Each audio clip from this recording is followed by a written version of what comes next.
Au début du film, ils arrivent donc sur cet auditorium et là on se dit: «Ah bah ils vont faire leur scène de théâtre, ici» et puis ils vont reproduire, ça va juste être une pièce de théâtre à l'intérieur d'un jeu et ils vont trouver des moyens de faire. Mais en fait, très rapidement, ils abandonnent cette idée-là et ce qu'ils vont faire, c'est commencer à chercher des lieux. Comme tu dis, les lieux les plus incroyables, en tout cas qui collent le mieux à chaque scène. Mais ce qui fait qu'on est moins dans une pièce de théâtre, mais on a plus l'impression d'être dans une logique de cinéma, qui est, on va chercher des décors à droite, à gauche, et après, par le montage, on va les rassembler en un seul lieu cohérent. Et ce qui est d'autant plus intéressant que GTA est ouvertement inspiré énormément par le cinéma, et même C'est la... vrai, tu m'as montré Ouais. une vidéo YouTube où De il y avait toutes les beaucoup les références. Sopranos.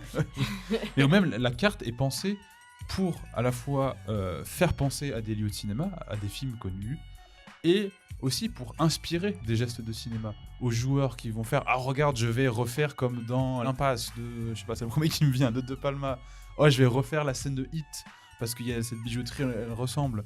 Oh, je vais refaire telle scène de tel film. Ah, je vais refaire la course-poursuite de tel film. Ah, puis en plus, il y a une voiture qui ressemble à la voiture de la course-poursuite de Bullitt, j'en sais rien. Et je vais refaire la course-poursuite dans la bagnole. » Et on voit même, par exemple, la bagnole de Sam Crane dans le jeu, elle ressemble plus ou moins à la voiture que Mad Max a dans le film.